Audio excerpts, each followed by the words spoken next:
हरे कृष्ण। तृतीय अध्याय, श्लोक संख्या 28। तत्त्ववित्तु महाबाहो गुणकर्म विभागयो गुणागुणेषु वर्तन्त इति मत्वा न सज्जते।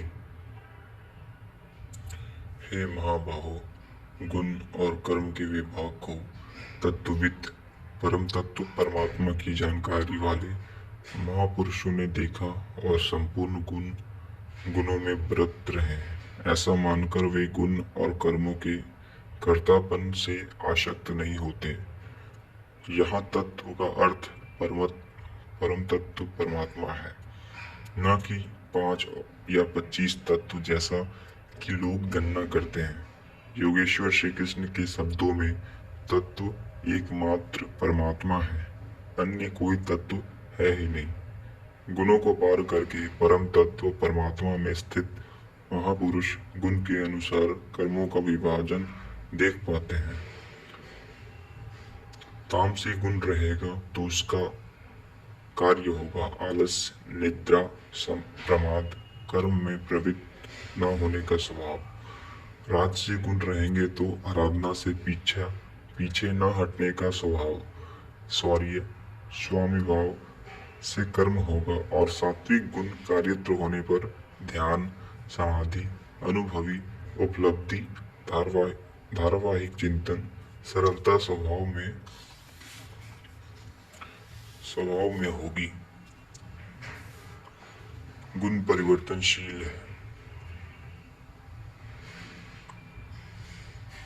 प्रत्यक्षदर्शी ज्ञानी ही देख पाता है कि गुणों के अनुरूप कर्मों का उत्कर्ष अपकर्ष होता है।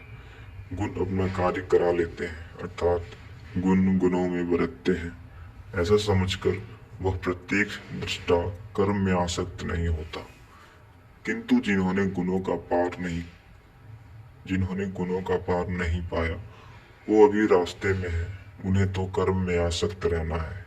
इसलिए प्रकृतिर गुण सम्मूढ़ा सज्जन्ते गुण कर्मसु तान कत्सन विदो मंदान कृत्सन भिन्न विचालेत। अर्थात प्रकृति के गुणों से मोहित हुए पुरुष गुण और कर्मों में क्रमशः निर्मल गुणों की ओर उन्नति देखकर उसमें आसक्त होते हैं। उन अच्छी प्रकार न समझने वाले मंदान, शिथिल प्रयत्न वालों को अच्छी प्रकार जानने वाला ज्ञानी चलायमान न करे, उन्हें हतोत्साहित न करे, बल्कि प्रोत्साहन दे। क्योंकि कर्म करके ही उनके परम नैश्विक कर्म की स्थिति को पाना है। अपनी शक्ति और स्थिति का आकलन करके कर्म में प्रवृत्त होने वाले ज्ञान मार्गी साधकों को चाहिए कि कर्म की गुणों की देन माने, अपने को कर्ता मानकर अहंकारी न बन जाए। निर्मल गुणों को प्राप्त होने पर भी उनमें आसक्त न हो, किंतु निष्काम कर्मयोगी को कर्म और गुणों के विश्लेषण में समय देने की कोई आवश्यकता नहीं है। उसे तो बस समर्पण के साथ कर्म करते जाना है। कौन गुण आ रहा है यह देखना इष्ट की जिम्मेदारी होती है।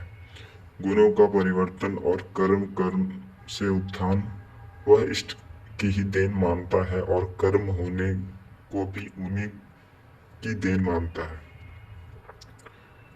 अतः कर्तापन का अहंकार या गुणों में आसक्ति होने की समस्या उसके लिए नहीं रहती, जबकि अनवरत लगा रहता है इसी पर।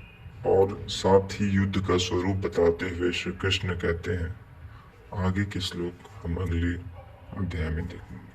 बहुत बहुत हरे कृष्ण हरे कृष्ण।